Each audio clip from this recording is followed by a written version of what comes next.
Assalamualaikum warahmatullahi wabarakatuh. Jadi saya akan memaparkan materi mengenai tantangan asesmen GCG dan cara meningkatkan akuratan dan efektivitas asesmen tersebut. Sebelumnya ingin saya memperkenalkan diri, saya Dusikopulis Jadi, mahasiswa Universitas Mangunjaya pada Akuntansi Angkatan 2025. Video ini dibuat untuk memenuhi tugas serta kelola perusahaan dan manajemen risiko. Nah, yang pertama di sini ada tantangan dalam melakukan asesmen GCG. Yang pertama yaitu subjektivitas dalam penilaian. Banyak aspek GCG yang bersifat kualitatif seperti integritas, etika, independensi, sehingga penilaiannya sangat bergantung pada persepsi atau interpretasi individu.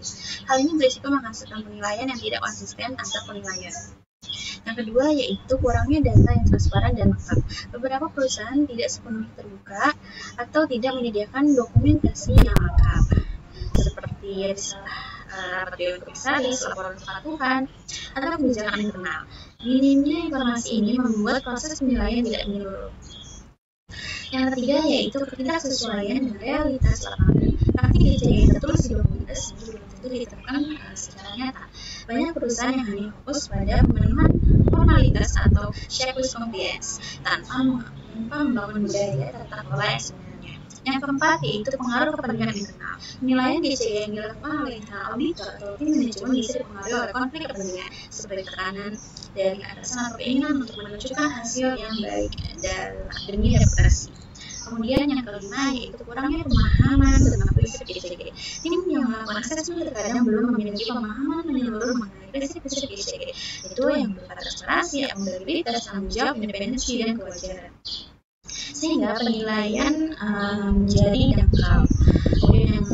Kemudian yang keenam yaitu belum tersedianya alat ukur yang standar dan dinamis. Banyak metode asesmen GCG masih menggunakan tools konvensional yang tidak dapat menyesuaikan dengan perkembangan praktik bisnis modern seperti governance berbasis digital, ESG, itu environmental, social, dan governance, kemudian serta pengawasan teknologi.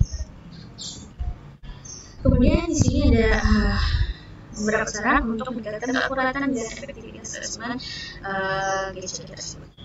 Yang pertama, gunakan metodologi yang terstandar dan tervalidasi. Terapkan framework penilaian GCG yang diakui secara internasional seperti OECD, Principle of Corporate Governance, atau panduan dari IFC, International Finance Corporation, untuk memastikan objektivitas dan relevansi penilaian. Kemudian yang kedua yaitu libatkan pihak ketiga independen. Untuk menghindari bias, asesmen GCG sebaiknya melibatkan auditor eksternal atau konsultan independen yang kompeten dan tidak memiliki kepentingan langsung terhadap hasil penilaian.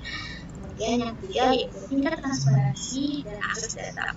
Perusahaan harus membangun sistem dokumentasi yang baik dan terbuka, termasuk menyediakan akses ke dokumen-dokumen penting seperti laporan audit, evaluasi, kinerja direksi atau komisaris, dan kebijakan etika kerja. Kemudian yang keempat yaitu menggunakan teknologi digital. Pemanfaatan e-governance tools, dashboard digital, dan automate governance reporting system dapat meningkatkan akurasi data, efisiensi pengumpulan informasi, dan pelacakan real time terhadap laporan GCG.